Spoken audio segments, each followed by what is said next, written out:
Hello, my dear students. Welcome to Padar English classes. I hope you all are fine.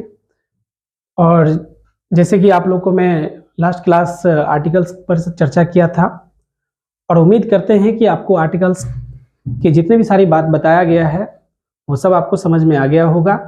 आज हम नए chapter की ओर हैं, तो जहाँ जहाँ से क्वेश्चन की संख्या ज़्यादा रहती है हम उसी चैप्टर पे ज़्यादा फोकस कर रहे हैं। तो आज हम आप लोग के सामने नए चैप्टर की ओर बढ़ रहे हैं और वो चैप्टर है हमारा प्रोनाउंस।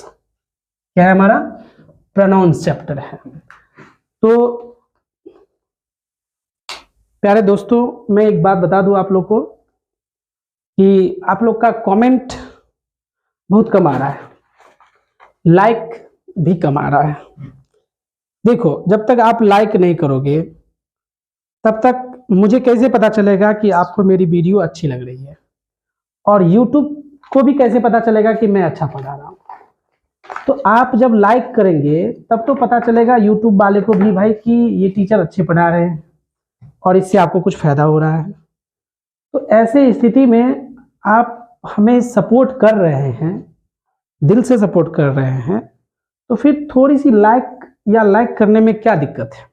नहीं कोई दिक्कत है। तो ठीक है, उम्मीद करते हैं आप लाइक कर दीजिएगा आगे से, और आपको जो भी तरह की दिक्कत हो उसे हम कोशिश करेंगे कि आपकी दिक्कत समाप्त हो जाए। तो क्रैश कोर्स अभी चल रही है, आप लोगों को पता भी है। तो आज हम लोग प्रोनाउंस पे चर्चा करने जा रहे हैं कि आखिर प्रोनाउंस क्या होता है।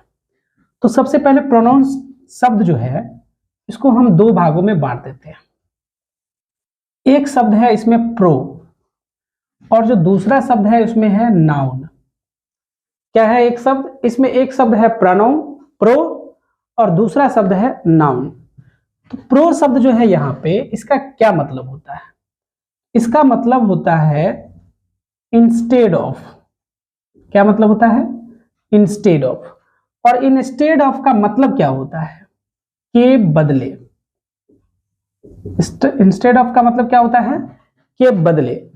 और नाउन है यहाँ पे, तो नाउन शब्द का क्या मतलब होता है? संज्ञा। नाउन शब्द का क्या मतलब होता है? संज्ञा। तो यहाँ पे देखिए, अगर हम प्रोनाउंस को परिभाषित करें, if I define what is the pronoun, तो यहाँ पे आपको पता चल जाएगा। देखिए, आप इस शब्द को जरा गौर करके देखिए। प्रोनाउन क्या है? तो संज्ञा के बदले आने वाला जो शब्द होता है वो हमारा क्या होता है? प्रोनाउन होता है। फिर से एक बात समझ लीजिए कि वह शब्द जो संज्ञा के बदले प्रयुक्त होता है, ऐसे शब्द को प्रोनाउन कहा जाता है। चलिए, ये परिभाषा तो हम लोग कई दिनों से, कई सालों से, लगभग हर एक क्लास में आपके शिक्षक आपको बताए होंगे। तो चूंकि हम लोग 12th स्टैंडर्ड की पढ़ाई कर रहे थे, थोड़ी सी डेफिनेशन को हम बदल देते हैं। बदल क्या देंगे? कुछ जोड़ देंगे उसमें। तो यहाँ पे हम लोग कहेंगे कि प्रोनाउन वह शब्द होता है जो किसी नाउन के बदले आता है, या किसी नाउन के समतुल्य शब्द के बदले प्रयुक्त होता है। समतुल्य शब्द से मतलब नाउन ऑफ इक्विवेलेंट, मतलब ऐसा शब्द जो नाउन नहीं है लेकिन नाउन के समतुल्य है या नाउन के जैसा व्यवहार करता है, इसलिए ऐसे शब्द को हम लोग क्या कहते हैं? उसे भी नाउन कहेंगे। और उस शब्द के बदले भी क्या आएगा? प्रोनाउन आएगा। अब यहाँ बात ये उठती है कि आखिर हमें प्रोनाउन की आवश्यकता ग्रामर में क्यों पड़ा? क्योंकि ग्रामर का कहना क्या है कि हर जगह नाउन नहीं जा सकता है, या हर जगह नाउन का पोजीशन नहीं बनता है। तो उसके कारण क्या होता है कि हमें प्रोनाउन लेना पड़ता है, और वही कारण है कि नाउन के बदले हमें प्रोनाउन लेना पड़ता है। मैं आपको 2-3 एग्जाम्पल दूंगा, उससे आपको समझ में आ जाएगा। जैसे आप बचपन में जब मिडिल स्कूल में पढ़ रहे होंगे या हाई स्कूल में भी पढ़ रहे होंगे, तो आपको आपके टीचर के द्वारा कहा जाता होगा कि एक लेख लिख के दिखाइए।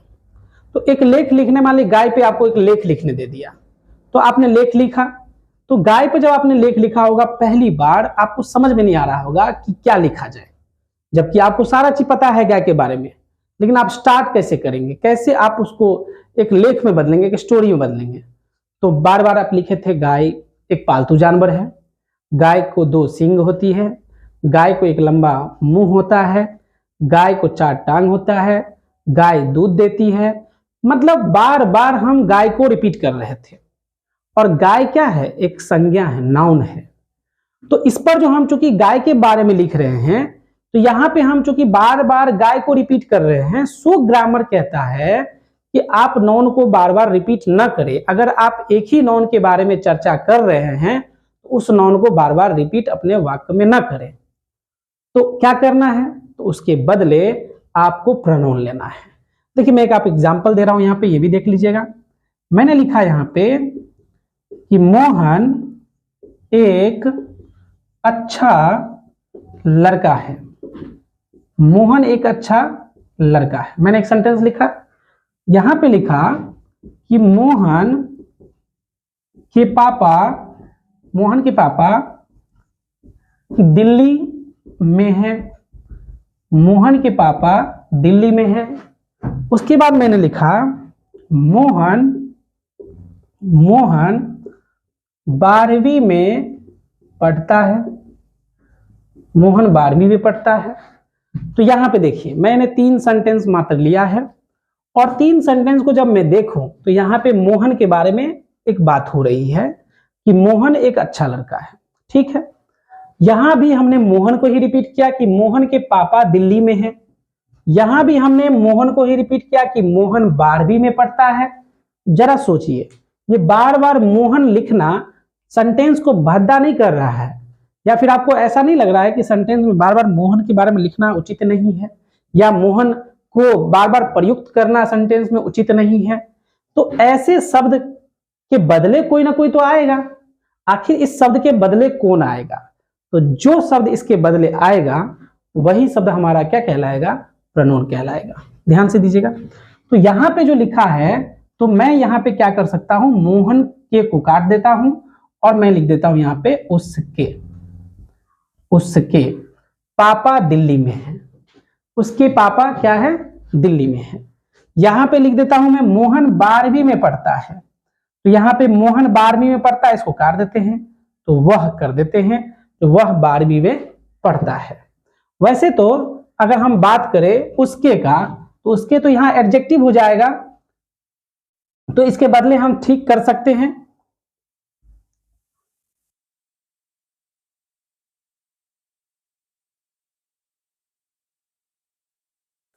तो इसी को क्या कर ले, मोहन को ही दिल्ली में कर देते हैं हम लोग। मोहन जो है, मोहन दिल्ली में है, मोहन 12वीं में पढ़ता है। तो यहां भी आप क्या कर लीजिए, वह कर लीजिए, तो ठीक रहेगा। तो सेंटेंस थोड़ा सा आपको समझ में आ जाएगा, क्योंकि हमें प्रोनाउन लेना है ना कि एडजेक्टिव लेना है। तो मोहन एक अच्छा लड़का है, चलिए मोहन के बारे में बात हो गया। उसके बाद मैंने लिखा कि मोहन दिल्ली में है, ठीक है, मोहन लिख लिया। यहाँ पे लिखा मैंने मोहन 12वीं में पढ़ता है। अब थोड़ा सा मैंने परिवर्तन कर दिया कि भाई बार बार मोहन हमें लिखना नहीं है, हमें इसके बदले प्रोनाउन लेना है। ठीक, तो हमने यहाँ पे मोहन के बदले वह ले लिया, तो वह दिल्ली में है, और फिर यहाँ मोहन के बदले भी हमने वह ले लिया, मतलब वह 12वीं में पढ़ता है।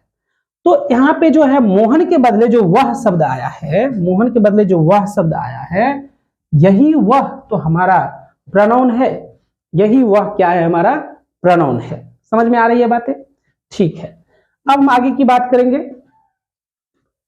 ये तो हो गया कि प्रोनाउन वह शब्द है जो नाउन के बदले आता है। अब एक बात मैंने आपको और बताया था डेफिनेशन में कि कब नाउन के समतुल्य वाले शब्द के बदले जो शब्द प्रयुक्त होता है वो भी प्रोनाउन होता है। तो समतुल्य शब्द क्या होता है, सो देख लीजिए। जैसे मैंने कहा घूमना शरीर के लिए जरूरी है। घूमना शरीर के लिए जरूरी है। मैंने एक सेंटेंस लिया यहाँ पे, घूमना शरीर के लिए जरूरी है। अगर हम इसका अगर अंग्रेजी अनुवाद करें तो भी करके देख सकते हैं। मैंने लिखा यहाँ पे कि walking is necessary for the body. मैंने लिखा walking is necessary for the body. तो यहां पे एक चीज देखेंगे कि ये जो वॉकिंग शब्द आया है, ये वॉकिंग शब्द जो आया है, ये आपको वैसे ग्रामेटिकल में इसका नाम है जीरंड। ये आईएनजी वाला फॉर्म जो वर्ब होता है वो जीरंड होता है। लेकिन ये जो जीरंड है एक सब्जेक्ट के रूप में काम कर रहा है। यहाँ पे सब्जेक्ट के बाद चूंकि यहाँ के हेल्पिंग वर्ब भी आया है, ये एक सब्जेक्ट के रूप में काम कर रहा है और सब्जेक्ट के साथ साथ ये एक नाउन की तरह काम कर रहा है। ये बहुत बड़ी बात समझना है। ये जो है यहाँ पे क्या कर रहा है, एक नाउन की तरह कार्य कर रहा है। तो नाउन की तरह चूंकि कार्य कर रहा है और हमें इसके बाद अगर इसी से संबंधित एक सेंटेंस और लेना पड़ जाए, जैसे मैं कहूं कि यह हमें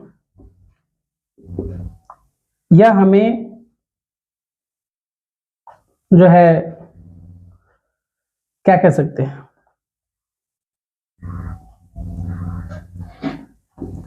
यह हमें स्वस्थ रहने में मदद करता है। यह हमें स्वस्थ रहने में मदद करता है। तो अब यहां पे देखिए कि मैंने घूमना के लिए लिया कि घूमना शरीर के लिए आज जरूरी है, तो घूमना के लिए यहां वॉकिंग ले लिया। और इसी घूमना को मैंने क्या कहा, यह, इसी घूमना को मैंने क्या कहा, यह हमें स्वस्थ रहने में मदद करता है। क्योंकि हम घूमते हैं, सुबह सुबह वॉक करेंगे तो हमारी शरीर क्या होगी, तंदुरुस्त रहेगी, स्वस्थ रहेगी। तो ये मदद करता है, मतलब कौन मदद करता है, घूमना हमारे मदद करता है। तो यह यानी घूमना के बदले हमने एक शब्द लिया यहाँ पे और यही शब्द हमारा क्या होगा, तो प्रोनाउन हो जाएगा।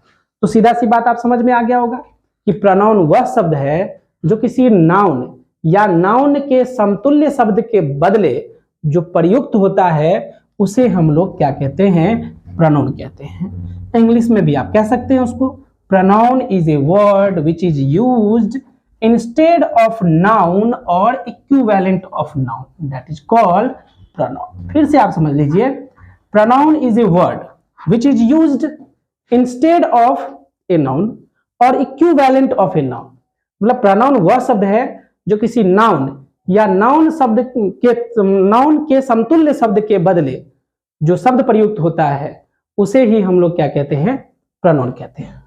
उम्मीद करते हैं कि आपको प्रोनाउंस के बारे में समझ में आ गया होगा। डिफाइन कर लिया हमने प्रोनाउन का, आपको डेफिनेशन देकर समझा दिया, साथ ही साथ एग्जांपल देकर भी आपको समझा दिया। ठीक है, अब हम बात करें तो प्रोनाउन के टाइप्स की बात करें। हम लोग अगर प्रोनाउन के टाइप्स की बात करें, टाइप्स ऑफ, अगर हम प्रोनाउन की बात करें, प्रोनाउन की टाइप्स की बात करें तो यहां पे देख लीजिए, प्रोनाउन के जो टाइप्स हैं वो टोटल 10 हैं। कहीं कहीं किसी किसी बुक में आपको 8 ही दिखाया हुआ है, तो उसके लिए कोई बात की बात नहीं है। जो है कुछ प्रोनाउंस को मर्ज करके दिखा दिया जाता है, तो उसके लिए टेंशन नहीं लेना। मैं आपको 10 के बारे में बताऊंगा। तो 10 प्रोनाउंस जो है ये तो याद करना बड़ा ही मुश्किल बुझाता होगा, कैसे याद रखिएगा भाई, 10 ठोर नाम आप कैसे याद रखिएगा, वो भी एग्जाम के टाइम में। तो आपको याद रखने की जरूरत नहीं है, लेकिन मैं आपको एक ट्रिक दे रहा हूं, उस ट्रिक के माध्यम से आप चाहें तो याद रख सकते हैं। और एक दिन के लिए नहीं, यकीन मानिए आप जिंदगी भर याद रख सकते हैं। हाँ, ऐसा भी ट्रिक है जिसके माध्यम से आप चाहें तो प्रोनाउन को 1-2 दिन नहीं, 1-2 महीना नहीं, आप जब तक इसको चाहे जिंदगी भर उसको याद रख सकते हैं। कैसे याद रखिएगा, तो एक शब्द आपको याद रखना है, वो शब्द है आपको प्राइड। क्या शब्द है, प्राइड। प्राइड मतलब गौरव, प्राइड मतलब गौरव। तो प्राइड शब्द को आप याद रखेंगे, आपको 200 का 200 प्रोनाउन याद रहेगा। जी हाँ, सही समझ रहे हैं आप। जैसे आपको पता चल जाएगा, देखिए मैं यहाँ पे 1 नंबर लिखता हूँ, 2 नंबर लिखता हूँ, 3 नंबर लिखता हूँ, 4 नंबर लिखता हूँ, 5 नंबर लिखता हूँ, यहाँ पे मैं 6 नंबर, 7 नंबर, 8 नंबर, 9 नंबर और 10 नंबर लिखता हूँ। ये 10 प्रोनाउन होंगे। मैं 10 का नाम लिखूंगा और इसी के मदद से मैं लिखूंगा। देखिएगा पी है, यहाँ पे पी है, तो P4 यहाँ पे समझेंगे पर्सनल प्रोनाउन। क्या समझेंगे, तो पर्सनल प्रोनाउन हम इसको समझेंगे, P4 पर्सनल प्रोनाउन। ठीक है, आर की बात करेंगे, आर की बात करेंगे, R for reciprocal pronoun, R for reciprocal pronoun. अगला हम लोग जानेंगे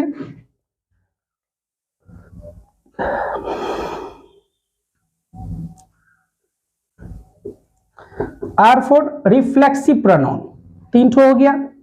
आर फॉर रिलेटिव प्रोनाउन, ध्यान रखेंगे रिलेटिव प्रोनाउन।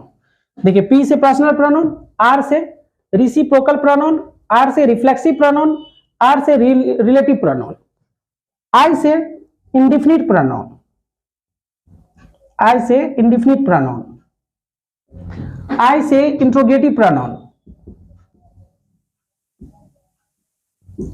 आई से interrogative pronoun.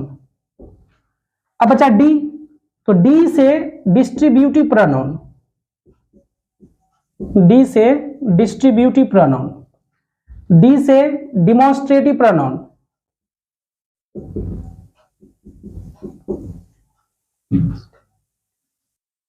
Demonstrative pronoun, D से डिमॉन्स्ट्रेटिव प्रोनाउन। उसके बाद ई से इंपैथिक प्रोनाउन, इंपैथिक प्रोनाउन, और last exclamatory pronoun, exclamatory pronoun. देख लीजिए आप यहां पे, आपको लगा होगा कि ये 10 लाइन, आप 10 गो जो प्रोनाउंस के टाइप्स हैं वो आप कैसे याद रखेंगे। देखिए अब मैं यहां पे आपको सामने खड़ा हो जाता हूं और आपको कैसे याद करना है सो देख लीजिए। PRIDE pride, P for personal, R for reciprocal, R for reflexive, R for relative, 4 गो हो गया। D फॉर डिस्ट्रीब्यूटिव और D फॉर डिमॉन्स्ट्रेटिव, 6 हो गया। I फॉर इंडिफिनिट और I फॉर इंट्रोगेटिव, 8 हो गया। E फॉर एम्पैथिक और E for exclamatory sentence, sentence कहते हैं प्रोनाउन। तो ये आपको 10 जो हमारे प्रोनाउंस हैं, जो टाइप्स हैं प्रोनाउंस का, ये हम आपको एक ट्रिक के माध्यम से समझाने की कोशिश किया और उम्मीद करते हैं कि ऐसी ट्रिक आपको और कोई नहीं बताया होगा। तो आपको प्रोनाउंस के जो टाइप्स हैं वो भी याद करने में बहुत ज्यादा झंझट की जरूरत आपको नहीं है, तो आप इसको याद रख सकते हैं। अब हम बात करेंगे कि क्या आप सोच रहे होंगे कि ये 10 का 10 प्रोनाउन हमें पढ़ना पड़ेगा। नहीं, आपको 10 का 10 प्रोनाउन पढ़ने की जरूरत नहीं है, क्योंकि हम टारगेट बैच में हैं और टारगेट का मतलब ये होता है टारगेट करना है। किसको टारगेट करना है, क्या सोच रहे हैं आप? मैं उसको नहीं कह रहा हूं टारगेट करने के लिए आपको, जिसके बारे में आप सोच रहे हैं ना, गलत बात, ये सब बात नहीं होना चाहिए। तो मैं आपको उसको नहीं कह रहा हूं टारगेट करने के लिए, मैं कह रहा हूं टारगेट से मतलब एग्जाम को टारगेट करना है। और एग्जाम को टारगेट के लिए तो हमें टारगेट कंटेंट ही पढ़ने पड़ेंगे ना, टारगेट कंटेंट ही पढ़ने पड़ेंगे ना। इसीलिए हम थोड़ा सा नॉलेज के लिए इसको पढ़ लेंगे, क्योंकि ये आपको नरेशन में काम देगा। ये पढ़ लेंगे हम लोग, ये पढ़ लेंगे हम लोग, ये पढ़ लेंगे हम लोग, और ये पढ़ लेंगे हम लोग, और ये भी पढ़ लेंगे हम लोग। ये नहीं, इंट्रोगेटिव को हटा दीजिए, इंडेफिनिट प्रोनाउन पढ़ लेंगे, ये पढ़ लेंगे हम। ये आपको जो है 2 2 4 1 5 यानी 5 प्रोनाउन आपको केवल और केवल पढ़ना है। और प्रश्न तो मतलब उतना ज्यादा इंपोर्टेंट नहीं है, ये 5 आपको इंपोर्टेंट है और ये 5 आपको पढ़ना है।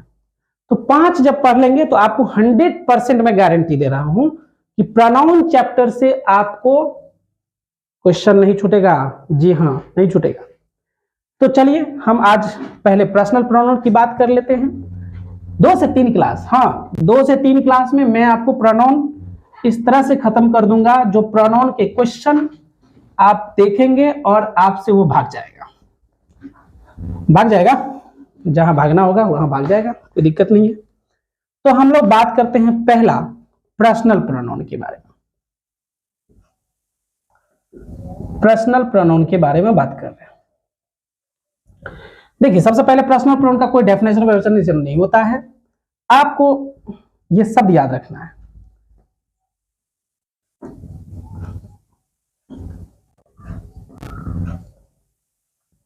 देखिए ये पर्सनल प्रोनाउन है, इसकी संख्या टोटल 7 होती है। जी हाँ 7 होती है।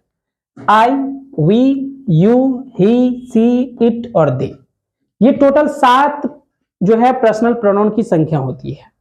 और इसी 7 का क्या होता है तो आपको पता होगा, ऑब्जेक्ट होता है। इसी 7 का क्या होता है, पॉजेसिव प्रोनाउन होता है। और पजेसिव प्रोनाउन तक ही हम ध्यान रखेंगे, आगे अभी हम अगला चैप्टर चूंकि है ये है तो उसमें हम बात नहीं करेंगे। तो अगर हम आई की बात करें ऑब्जेक्ट, तो आई का ऑब्जेक्ट मी होता है।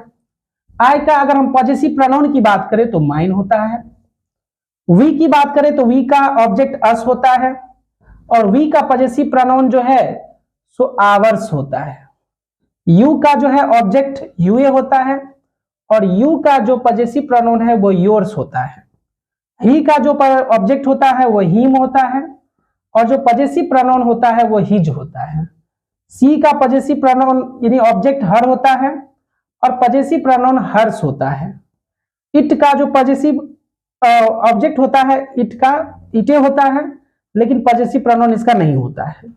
दे का ऑब्जेक्ट जो है सो देम होता है, और दे का जो पजेसिव एडजेक्टिव पजेसिव प्रोनाउंस है वो देयर्स होता है। जी, ये आपके हो गए पर्सनल प्रोनाउन।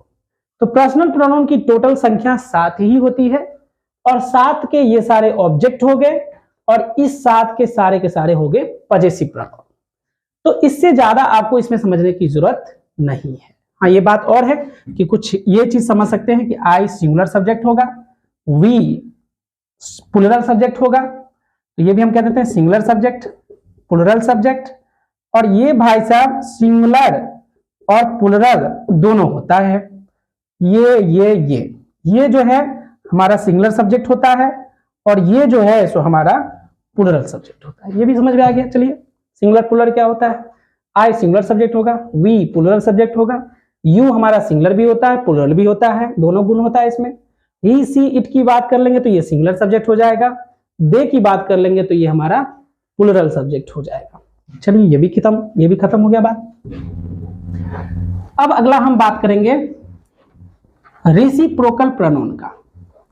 जी हाँ, आप सही समझ रहे हैं। जो दूसरा पार्ट हमारे लिए जो इंपॉर्टेंट है वो है दूसरा पार्ट हमारा रेसिप्रोकल प्रोनाउंस है हमारा दूसरा पार्ट। और रेसिप्रोकल प्रोनाउंस भी काफी ज्यादा हल्का है, कोई दिक्कत की बात नहीं है। देखिए, इच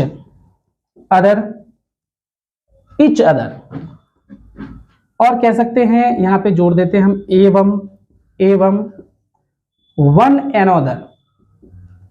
क्या है? One another. इच अदर और वन एनोदर। इच अदर और वन एनोदर को हम लोग क्या कहते हैं? रेसिप्रोकल प्रोनाउंस कहते हैं। सिंपल सा बात है। रेसिप्रोकल प्रोनाउंस किसको कहेंगे? तो इच अदर एवं वन अनदर को हम क्या कहेंगे?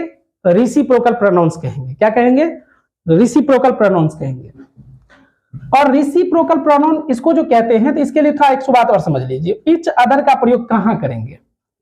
तो दो व्यक्ति के लिए करेंगे, या जो है दो वस्तु के लिए करेंगे। ठीक। और वन अनदर की बात क्या करेंगे? तो तीन या तीन से अधिक जो व्यक्ति होगा उसकी बात करेंगे, और जो वस्तु होगा उसकी बात करेंगे। जी हाँ, आप सही समझ रहे हैं कि इच अदर का प्रयोग दो व्यक्ति या दो वस्तु के लिए करेंगे, केवल दो व्यक्ति और दो वस्तु के लिए करेंगे। वन अनदर का प्रयोग जो है तीन या तीन से अधिक व्यक्ति या वस्तु के लिए करेंगे। देखिए, एग्जांपल से मैं आपको समझाने की कोशिश करूं। मैंने कहा कि Radha and Rani help, option में मैंने दे दिया, यहां पे खाली स्थान कर दिया। आपको मैंने कहा कि इसमें से और इसमें से आप भरिए। यहां पे क्या भरिएगा? तो आप जरा देखिए कि राधा और जो रानी, सॉरी ये क्या लिखा गया भाई, यहां रानी होगा।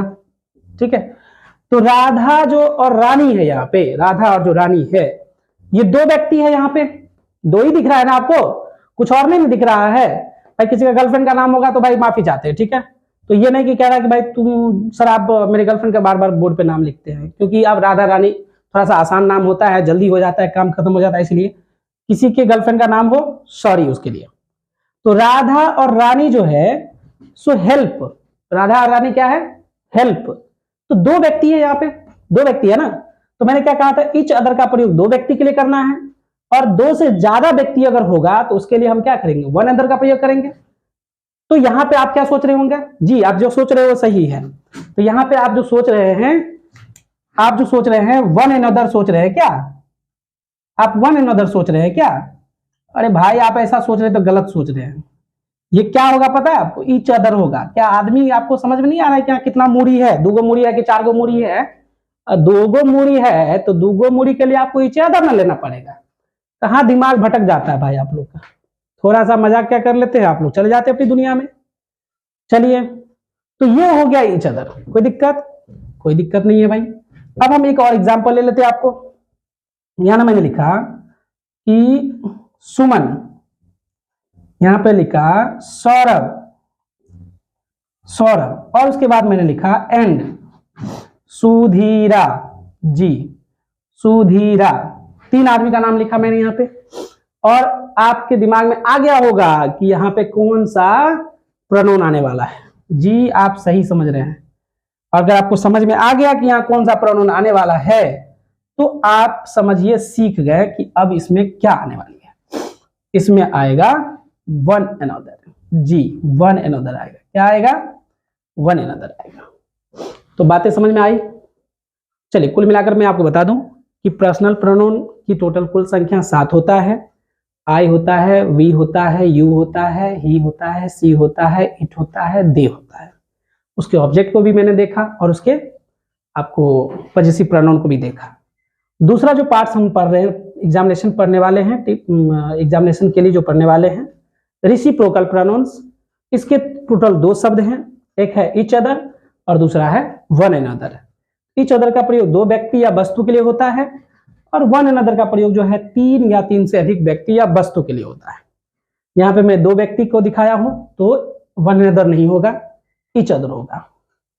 सुमन, सौरभ एंड जो सुधीरा है, 3 व्यक्ति जो है यहाँ पे, तो 3 व्यक्ति कह रहा है नो वन अनदर, एक दूसरे को जानता है। अच्छा, एक बात और सोच रहे होंगे कि सर आपने इसका मीनिंग नहीं बताया। ठीक है, मैं इसका मीनिंग भी बता देता हूं, कोई दिक्कत नहीं है। दोनों का मीनिंग क्या है? एक दूसरे से, एक दूसरे से, एक दूसरे को कर लीजिए, एक दूसरे को कर लीजिए, एक दूसरे को। इसका एक मतलब एक दूसरे को होता है। तो एक दूसरे को, इसका मतलब देखिए दोनों वर्ड का मीनिंग सेम है ना। तो आपको याद होगा आर्टिकल्स में भी मैंने पढ़ाया था ए और एन के बारे में, जो ए और एन का मीनिंग सेम था। तो चूंकि मीनिंग सेम था तो प्रयोग में अंतर था, दिखा होगा वहां पे। वही बात यहाँ भी है कि ईच अदर और वन अनदर का मीनिंग क्या है? सेम है, एक जैसा मीनिंग है, इसीलिए प्रयोग में अंतर है। ये 2 के लिए आएगा और 3 से अधिक के लिए आएगा। उम्मीद करते हैं कि आज का क्लास आपको बहुत अच्छा लगा होगा। अगर आपको क्लास अच्छा लगा है तो आप 100% लाइक कीजिए, सब्सक्राइब कीजिए, और चाहते हैं कि इसका फायदा दूसरे बच्चों को भी मिले या आपके दूसरे साथी को मिले तो आप शेयर जरूर कर दीजिए। और साथ ही साथ हमारे अगले क्लास के लिए बने रहने के लिए आप बेल आइकन को भी जरूर प्रेस कीजिए ताकि आपको नोटिफिकेशन मिल जाए। और अगर प्रोनाउन में आपको किसी प्रकार की दिक्कत हुआ हो, समझ में नहीं आया हो, तो आप जरूर कमेंट कीजिएगा। मैं 100% आपकी प्रॉब्लम को देखूंगा और मैं कोशिश करूंगा कि आप उसको ठीक कर लें, और मैं आपको ठीक करवा दूंगा, समझा भी दूंगा। तो मैं आपको कल पोइट्री में VVI दे दूंगा आपको कि पोइट्री में कौन सी VVI आपको पढ़ना है। और मैं आपको बता देता हूं कि जैसे मोदी सरकार की गारंटी होती है ना कि ये चीज हो जाएगा, वैसे ही VVI के संबंध में पोद्दार सर की भी गारंटी है कि VVI टकराएगा ही टकराएगा। क्योंकि पिछले साल भी मैंने आपको गेस करके दिया था और टकराया था। जो बच्चे पढ़ के गए होंगे वो पक्का बहुत ज्यादा जो है आपको खुश हो गए होंगे पोद्दार सर से। इसलिए जो है मैं आपको बता दूं कि कल मैं आपको VVI दूंगा और वो VVI को आप समरी लिख लीजिएगा। और मैं जब 20 जनवरी के बाद लगभग मैं आपको समरी भी दे दूंगा ताकि आप उसको याद कर लीजिएगा। ओके, तो nice to meet you all guys. आपका दिन शुभ हो और उम्मीद करेंगे कि आप घर में रहें, सुरक्षित रहें। जय हिंद, जय भारत।